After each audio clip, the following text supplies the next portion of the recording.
A very good afternoon to all of you.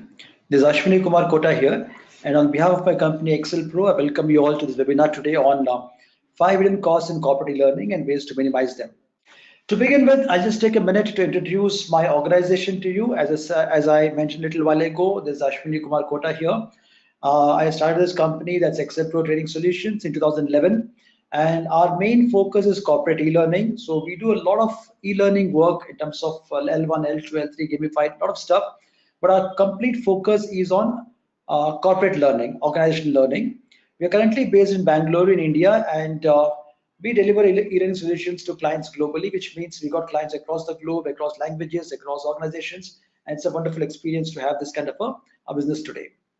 And what do we do exactly? Our main focus is on providing turnkey solutions, which is basically if you've got a training program, we can transform it into an e-learning solution of the kind which matches your learning requirement. We develop a lot of gamified e-learning solutions. We also do a lot of games assessments and learning. As you can see on the screen, we also do animation videos, and of course, e-learning courses of L1, L2, L3, multiple types of learning modules, which cater to diverse learning needs. The reason I'm mentioning all these things today is that during the course of this webinar, we'll be talking about e-learning costs. So the costs are not the same for everybody. So with this rich experience of having worked with diverse companies, diverse countries, diverse modules, languages, we've come across some patterns out there, the kind of costs which we see people constantly dealing with, the kind of issues cropping up, and that's what I'm collating here today and bringing you 5+1. There is a bonus point too, which I'll be sharing with you based on my experience over the last 6 years of working with this industry. So while we get started, I've got a question for you. What are the usual costs in e-learning? Before we talk of the hidden costs, let's look at what are the costs. What are the common costs in e-learning? Let me see, I've got some points for you here. The first and foremost is software. One of the most obvious costs that we incur when we talk of the word E, whenever a digital thing comes in, electronic thing comes in, and you create some stuff, the first and foremost cost we incur is the software cost. Then we have the hardware cost, then the cost of the manpower, intellectual manpower required for designing, and then we got the cost of developing the module. So the four main costs are software, hardware, designing, and development. Design development are more of production cost. Software and hardware are more of the investments what you make in your technology. Having said that, these are the obvious costs in terms of these are costs what we all know. And now we come to the next and more important cost, the cost of managing an e-learning module. Because sometimes we don't even think of it as a cost. Okay, I got 2 people here, they're managing the whole show. It's not like that. One of the costs is the deployment of manpower to manage the e-learning courses after they're produced. Production cost is one thing. Managing cost also has to be taken into consideration while we talk about e-learning costs. So this was about the obvious ones. Now, the not so obvious ones, the hidden secrets and what causes havoc more often than not. What are the hidden costs in corporate e-learning? That's the topic of the session today, and I'll explain you exactly why am I talking about this topic. One of the very important barriers to e-learning progression in a company or adaptation in a company is budget. The second is mindset, and of course mindset affecting the budget is also there. If you've got the right budget, you can develop the right module, deploy it, get things running, everything can be done. But what if your budgeting is faulty? What if you have not factored in the cost and tomorrow surprises creep in? Then the naysayers will walk in and say, look, I said so, it won't work, and it's all surprises and things, this doesn't work, that doesn't work. You end up having a lot of negativity unnecessarily. So the last thing we want on the plate when we talk of e-learning is hidden costs causing havoc and not allowing a program to run the way it's supposed to run. So let's look at some of the hidden costs today. The first and foremost cost which I've seen causing problems for organization is the cost of content creation. What does it mean? It means the opportunity cost to the SMEs. SMEs are subject matter experts. Now, usually when you visualize an e-learning program, we do have a training program, you want to convert it to e-learning, that's the way the story starts. But fundamentally, the SME is not sitting idle over there waiting for you to come up with an e-learning program. The person has got his or her own priorities, agendas, etc. So when an SME gives his time, there is a cost of time and the opportunity cost of his or her time that has to be factored in. Second is cost of hiring a qualified and competent SME. Now, this is something I would like to share as an example with you, because a couple of instances, and one I can clearly remember, it was a factory.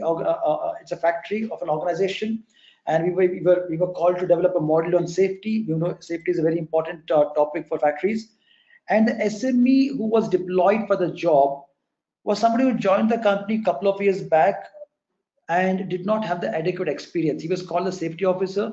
The seniors did not want to put their neck into it, and he was defined as SME. Now, what happens? The quality of the content of the e-module is going to be the reflection of the quality of the SME. And if somebody dumps in a PPT or a PDF and then gives us somebody who's an anchor point, we are not doing justice to the subject matter. That is how most e-learning programs fail before even they take off. So the cost of content creation has to be factored in, and if it's factored in, we have got it running. And usually, normally I recommend about 10 to 15% of the total cost should be apportioned for cost of content creation. I'm not talking of instructional designing or development, basic content creation, because the content itself has to be in a form which can be converted into e-learning. So how can you minimize this cost? Now that we know the cost of content creation is supposed to be taken care of, there are a few things you can do. First and foremost, identify and acknowledge the cost. The moment you acknowledge it, you say, okay, this cost exists and I'm going to work upon it. And let it not be hidden from your own site itself. Acknowledge the cost by putting it in the cost sheet: cost 1, cost 2, cost 3, cost 4, cost 5. The first and foremost cost is my cost of getting my content together and engaging an SME or hiring an SME. If the person is within the company, don't disregard the person, because had you been hiring the SME from outside the organization, you'll be paying for the person. Even if you don't pay this person directly, the cost has to be factored in. Second, ensure that the SME, that's a subject matter expert or an associate SME, has the experience of developing content for e-learning. Now, this is extremely important.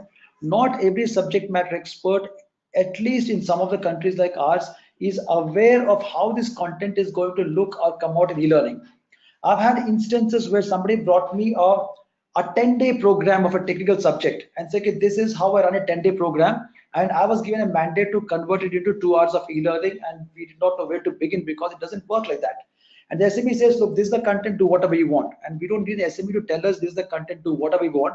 We want the SME to work with us to see the module delivers the content what he or she is wanting to deliver. And that's why ensure that at least the main SME or an associate SME has an experience or understanding of developing e-learning content, or has worked with e-learning modules, not necessarily in the capacity of a developer, but at least has been associated as an SME. Third point, give clear inputs to SME with regard to how the content is going to be used in e-learning.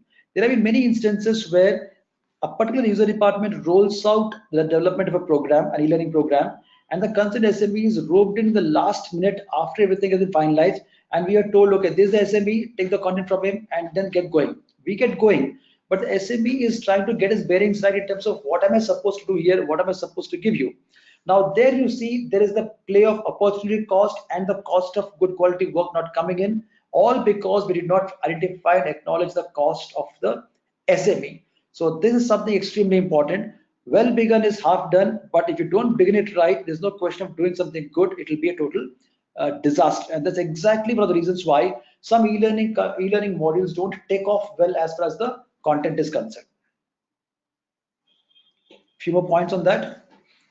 This is something I particularly talk about when I'm talking to organizations.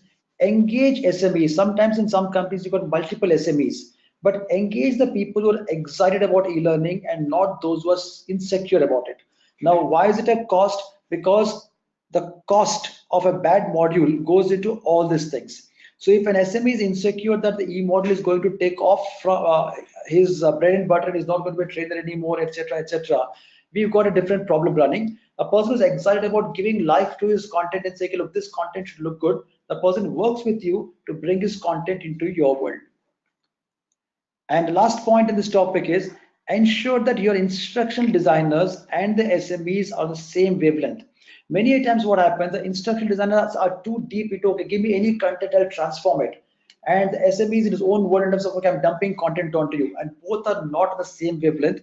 The wavelength which tells us, okay, how the model should come out. So the more communication between SME and the instructor designer. And how does cost come in here? The cost comes in terms of the time, the number of hours, the number of valuable hours which these two people put in together as a collaborative team to make it happen, gives life to the e-learning module. That is why the cost of engaging an SME to not only create the content, collate the content, work with ID, work with all of us and getting the whole thing done. Factor the time, apportion the cost for the time of the SME and take that cost into the project cost, and life will be much more easier. This is the first point.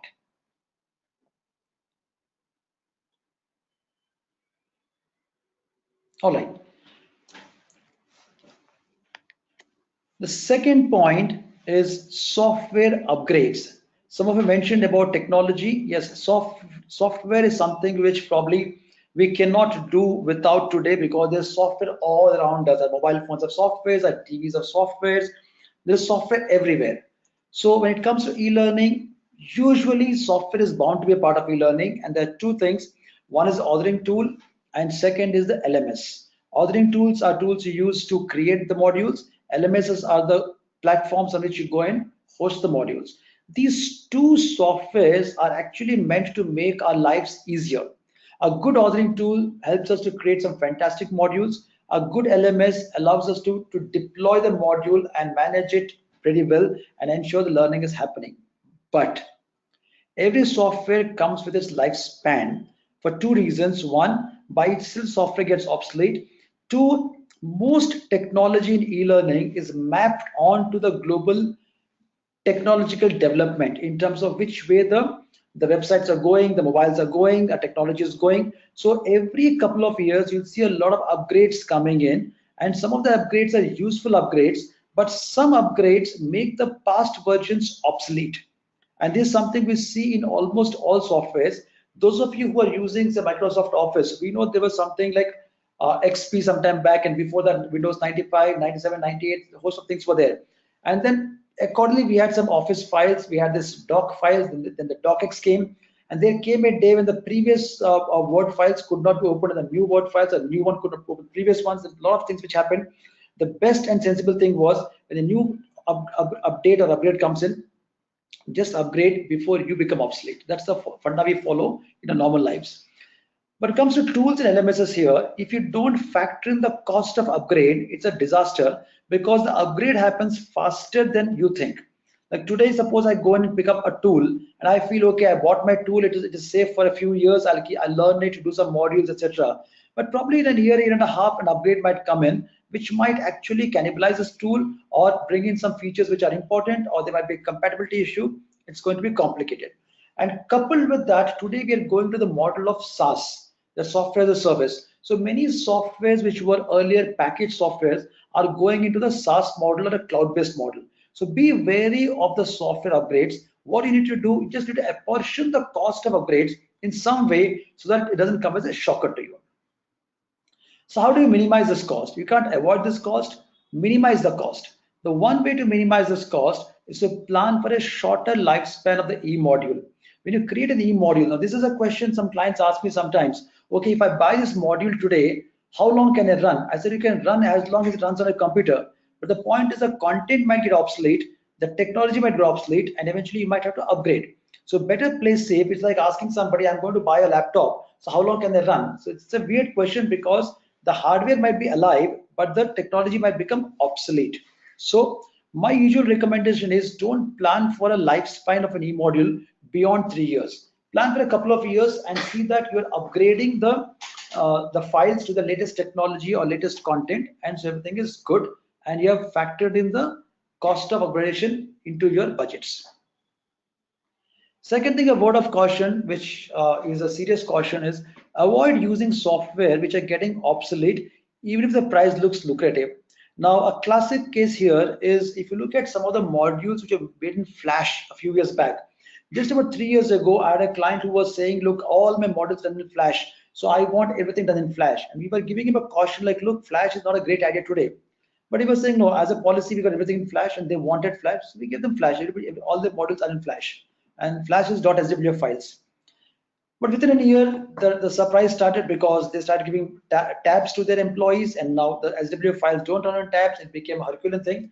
And today they are planning to revamp all the modules and take them into the HTML5. Well, it's a Herculean task for them, but unnecessary expenditure is avoided and unnecessary bottlenecks are avoided if you don't get into software that's getting obsolete. Based on the volume of work and desired quality, choose between SaaS, open source, and packaged software. Now, this is something I would like to point out specifically. Cost is of two types. One is a fixed cost, one is a recurring cost. It all depends upon what is your appetite, what's the volume of work you're doing, and what's the quantum of modules you're rolling out, etc. So if you're not too much into heavy work, it's best to go in for a SaaS model, subscription model, subscribe for a couple of months. Like just an example, today you can have an authoring tool which is on a subscription model. So subscribe for the tool, so you don't have to worry about updates, etc. Use the tool for some time. Don't like to use it, you can stop it, but you're only paying on the go. On the contrary, somebody might say, I got a developer background, I'll go for open source, I'm going to customize it. Customizing is coming at the cost of time of the developers, which factor in that. Sometimes it's cheaper to buy or cheaper to make or cheaper to buy package software. It all depends upon the opportunity cost. So wherever you are, in whichever organization you are, ensure that you compare all three in context to what are you going to get developed, and life is much more easier.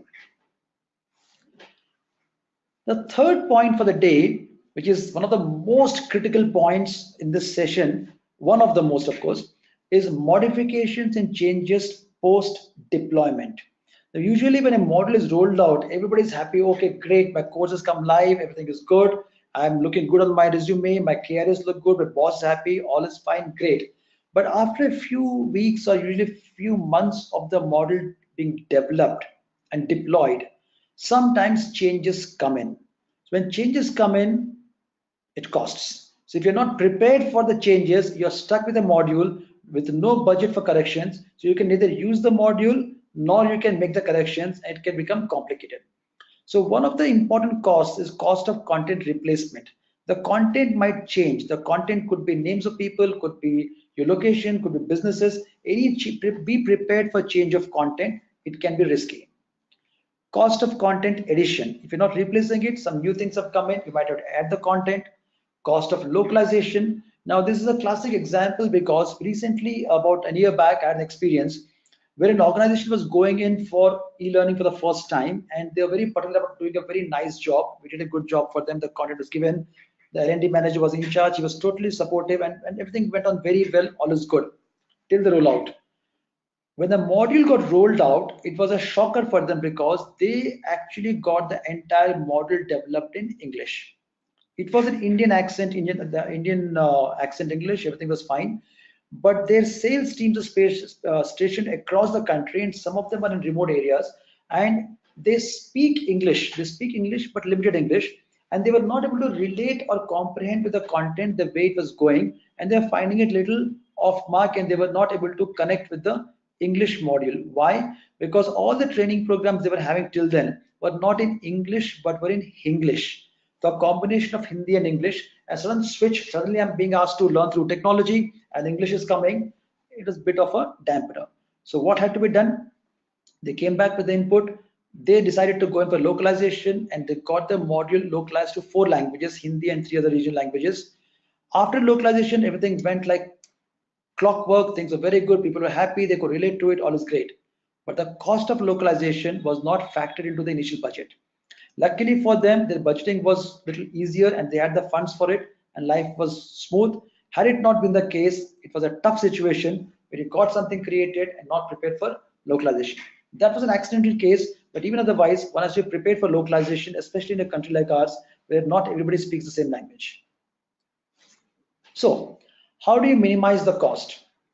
First and foremost, estimate annual changes based on the type of content. So if your content comprises of names of people, places, usually induction programs have this. Be wary that the probability of wanting or having to go for corrections or changes after launch is quite high. There were instances where we have seen in the past where by the time the model got launched and within 6 months, some heads have changed and some departments have changed, some business models have changed, and the things have to be replaced. If you're talking about business processes, the change might not be as frequent as people in places, but it could be moderate because the businesses get added, deleted, shut down, modified, things do happen, so be prepared for it. If it's only factual information, the probability of change is quite low, so you can be rest assured that the amount of budget you give for modifications post deployment can be lesser. When I say budget, this cost is not a necessary cost. This is a cost you have to factor it and keep in mind and see that it doesn't come as a googly for you and you're factored in the cost out there and things are taken care of. A very important caution is use technology which supports DIY or do it yourself for minor changes. I'll give you an example here. About a couple of years back, we had an organization which was doing a module on induction, and they're very particular that it's a modern day high-tech company, and attrition was quite high in the organization at every level. And they were very sure within a few weeks, I'm going to come back to you and say, change this, change that. So what are the two options? What are the options you've got? So at that point of time, we gave them XML tags, wherein the key elements which could require changes and put as XML, and a person without much of technical knowledge could make those corrections and things could look smooth because they're very clear where the changes might come in. Another organization worked with us to say, okay, I might have these implications. So one of the people took up the authoring tool, learned the authoring tool, and we worked using a particular authoring tool so that in future, if some corrections are there, the person can make those minor corrections in-house. People are finding ways, but one thing is important. At the end of the day, the DIY element for minor changes is important. Next is plan the courses with a modular approach. If you want to control this cost, if you keep things in a modular approach, like suppose you got a module of say 1.5 hours and you keep modules of 10 minutes. So if a particular element has got some changes, so you can get the corrections done, but it doesn't affect the other modules and you can run the remaining modules. And this particular module can go for revision correction. If it's stuck somewhere, some problem is there, you can at least run the 90% of the course if it's a modular approach. Otherwise, if it's one single file and if something has gone wrong, you cannot control the file. So LMS is offer an option of running set of files. So rather than going for one large file and dumping onto LMS, go for smaller files. So at any point of time, the sequence order, what to give, what not to give, what to hold back, what to give in later is in your hands, and it makes your work easier. Now, this is another practical pain point which some companies have learned it the harder way. Usually, voiceovers are a cost incurring. So whenever you do a module, you would like to place a nice natural voiceover. And what some companies do is they look at, okay, who's the least cost, best resource available. And if the voiceover artist is good and is able to give you a file and say within a short span of time, people going for the best available voice talent thinking that, okay, this sounds good. Sounding good is very important, but the problem is that tomorrow, after this whole thing has been rolled out and you want to make some changes after a few weeks or a month, and if this voice artist is not available and you're not able to trace the person, you had it because you cannot have one sentence being spoken by somebody else. So I always recommend that it looks cheaper or cost effective to hire freelancers whom you may not be knowing very well, but it's in the long run, it may not be cost effective. Best is to go for a studio or an established organization, or even freelancers who are established and whose consistency is there. So when you want some changes done, you can go back to the same artist without having to replace the entire voiceover by another artist. Another important and tricky point which gets missed out more often is the source files. Usually when a model is rolled out, we're very happy and we say, okay, all is good, it's loaded on the LMS, running fine, all is good. But source files are very important. Sometimes some companies charge for source files. Be careful on that. As Excel Pro, we never charge anybody for anything like this. We give the source files immediately after the model is rolled out or whether it's given to you. So ensure that whether you're doing it in-house or hiring a professional experts or organization like ours, see that the source files are archived and kept properly within the organization. So whenever some modifications are required, you will have to work on the source files. It's very common to see organizations where the source files are missing and the published file is there and they're trying to decompile and figure out, etc. It's a Herculean task unnecessarily. Keep the source files in a place where you can retrieve and use them when required. saves a lot of hidden costs. Fourth point, the cost of resources. This is another thing which we sometimes neglect and which comes to haunt us as we start developing, is the cost of resources. What are resources? By resources, I mean things like stock photos, sound clips, animation clips, small programs, things which make an e-learning module a module. These are all, we call them as assets or resources which we use to create a module. Usually the kind of fee or a cost you incur here is a license fee. Today is the era of copyright. You can't just Google up, pick up something and paste it on the system. You can if it's a free resource. Now, license fees are very important to be considered, because if you say I want a 1 hour module and you want to have some good graphics out there, good graphics don't fall from the sky. They are created by experts, and experts are going to charge you for that. So whether you go to a stock photo site or you go to an expert and get a photo session done, or whatever you do, there is a license fee involved. Either if it's a stock photo site, there are various mechanisms, they'll have the subscriptions in place, but be wary that it doesn't come free. So that particular cost has to be factored in. Second is the royalty cost. Now this is another very deeply hidden cost. When you're taking a resource from somebody, be cautious to the fact, are you going to charge me a license fee or are you going to charge me a royalty? Because some of the asset owners charge you a royalty. Royalty is based on the number of users or number of copies you're making. So suppose I'm creating a module and I pick up some asset from somebody, I take his permission, put up here, and the person says, okay, I'll charge you for that. And if I'm rolling it for 40 people, I'm able to pay him 40 times of for the amount as royalty, because 40 instances. So these days the word royalty has come down drastically, but be wary of it, be aware of it in terms of these are hidden costs which might crop up in future. So what are the ways to minimize this resource cost, what I just spoke about? First and foremost, avoid googlies by taking inputs of all stakeholders about their preferences of image, sound, etc. prior to finalizing a budget. What usually happens here is that you start off with a project and the super boss is not involved, and after you've done the project, the person says, look, I would like to see a Salman Khan here. Now that's a wish list. Now if you want Salman Khan's photo, it doesn't come free of cost. So similarly, there might be certain instances where a person might want a particular photograph or a particular object or particular thing out there.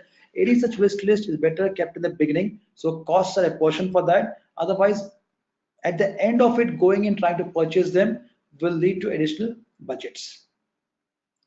Plan for the quality and quantity of resources required. Sometimes you see, okay, I'll buy 3-4 stock photos, I'll manage with it. It doesn't work like that. At the instructional design stage itself, plan for the quality and quantity. What quality do you want? What quantity do you want? So that you're totally clear about the budgets.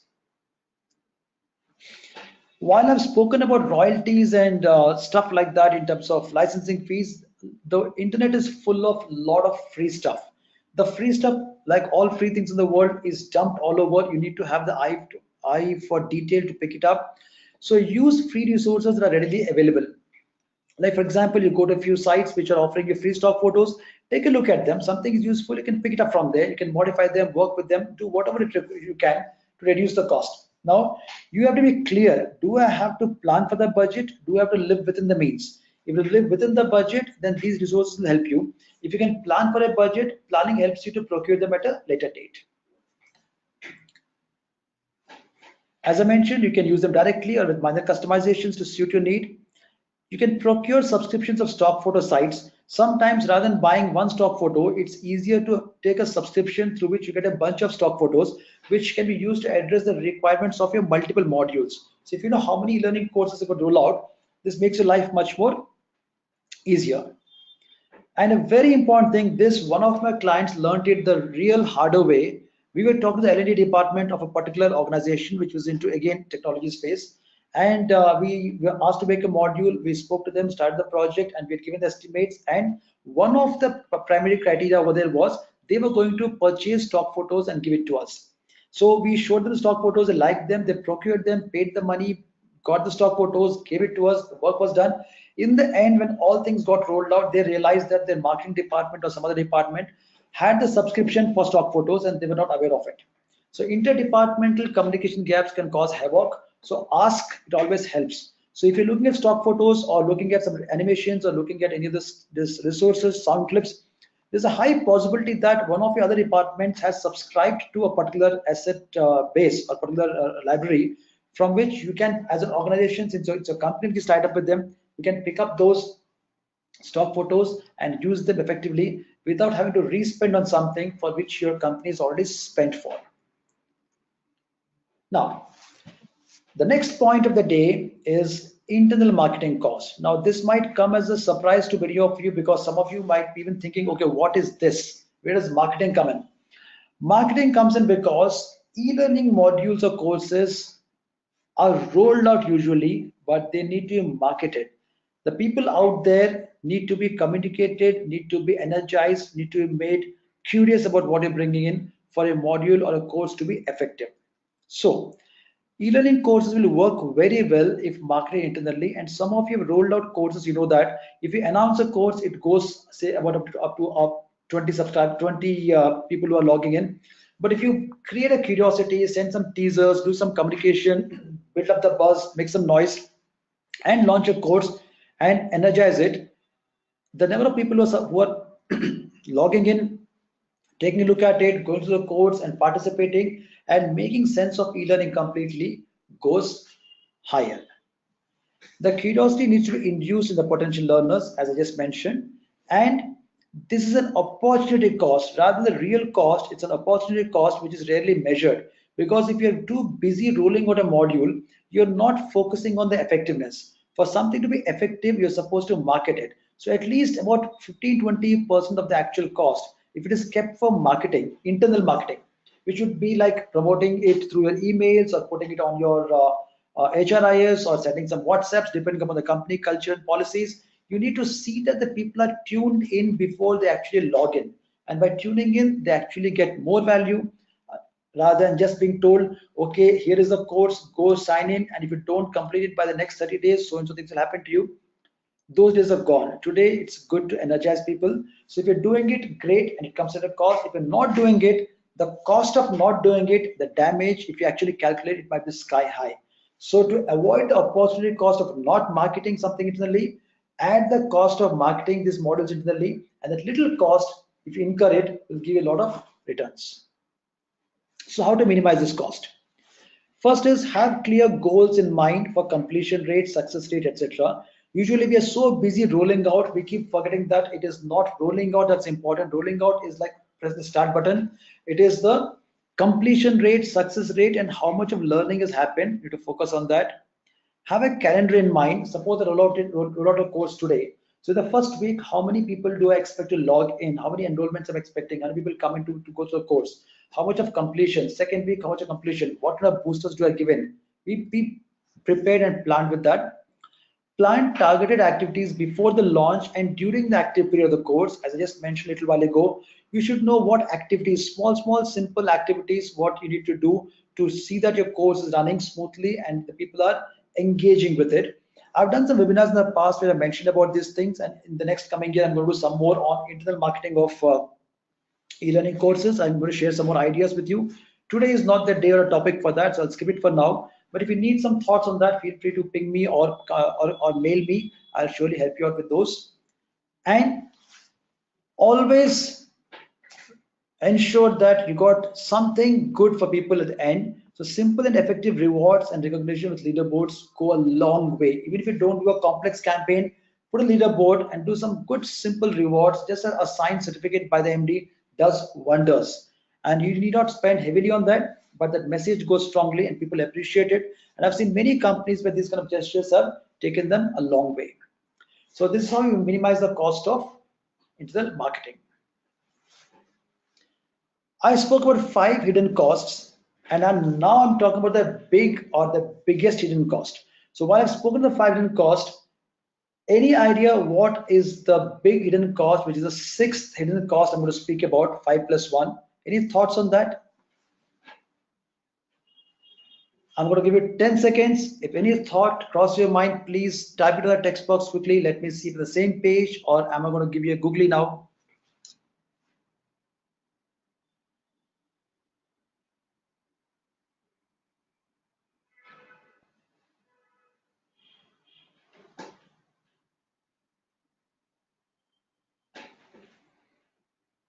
We spoke of 5 hidden costs. Which is the 6th and the big hidden cost. It's in the dark, it's in the sky. Okay, I'm sure you're typing in, but I'll break the surprise. It's a cost of inexperience. Now, this is one cost we have to factor in seriously because the damage this cost does is phenomenal. The best of ideas, best of technology, the best of intentions don't work till you have the right expertise and experience. If you've got an LMS operator or an executive whose lack of experience in operating LMS is showing up, then you've got a problem there. And I've seen companies after companies where the LMS administrator is a person who's not trained well and doesn't have the experience to run the full LMS. So what happens? You've got a gigantic, fantastic LMS lying out there, but the person is only used as two tools: upload the file, give the users access, and you'll be surprised in terms of how many companies today have got LMS with leaderboards and they're not using it because they don't even know it exists. Knock around and you'll see some really, really surprising facts around you. Lack of understanding or sometimes resistance of e-learning fundamentals by the user department. So if there's a resistance to learning or lack of understanding of how e-learning works, the basics of technology, how these tools work, if you find it so complex to like, no, I don't want it kind of a thing, then people's resistance does cause a lot of damage. And not using the LMS and analytics to the maximum potential. I spoke about certain facts some time back in terms of internal marketing, etc. Analytics are everywhere today. We live in the data in the era of big data. So analytics are all around us. So through the LMS itself, you can capture a lot of analytics, analyze them. But who is capturing, who is analyzing is very important. Rather than the LMS, does it capture or not? When we evaluate an LMS to purchase, we ask all sorts of questions. Does it do this, do this, do this, do this, do this? But when you actually go to use it, are we using it? Are our teams competent to use it? That's the question. So the cost of inexperience can cost you dearly. So how do you minimize this cost? First and foremost thing, ensure thorough operational training of the technology users. If somebody is going to work on technology, let the person not be an amateur, because today the world is full of training solutions. You can do self-learning, you can do live online learning, you can do classroom training. Knowledge is everywhere, but ensure that anybody who's operating the LMS or an authoring tool or any technology here which is going to affect the e-learning module's effectiveness is competent to use it, and the person has gone through the training program, has the experience and the expertise to use it. Wherever possible, insist on completing certifications prior to deploying people on a job. I have done a course on instructional designing. Now, this is one sentence you will hear all over the e-learning industry.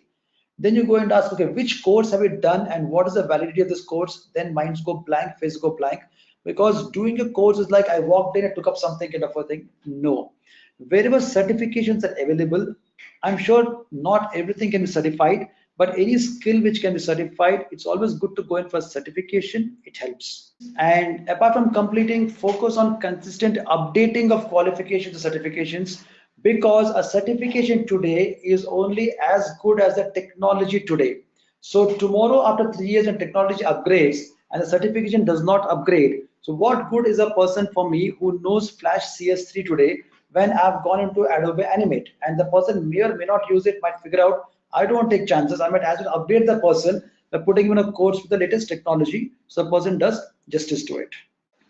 So to summarize today's points, first and foremost, the cost of content creation is what we discussed about as a cost. Then we saw software upgrades. Then we saw something like modification and changes post-development, post-deployment.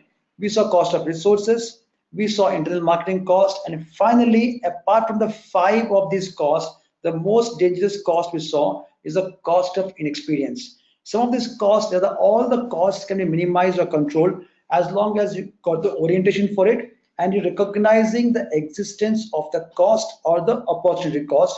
Factor this in and you'll have a great time doing your e-learning modules. So on that note, thank you very much for being with me today for this webinar on hidden costs in e-learning. I hope you enjoyed the session with me. And if you need to know more about this topic or more about the future topics or programs we conduct, you can always write to me at hello@plexipro.com, or you can reach me on my contact number placed on the screen here. And for samples of our work and what we do and the kind of modules we create and the kind of work in corporate learning, please drop by plexipro.com to take a first-hand view of all those things.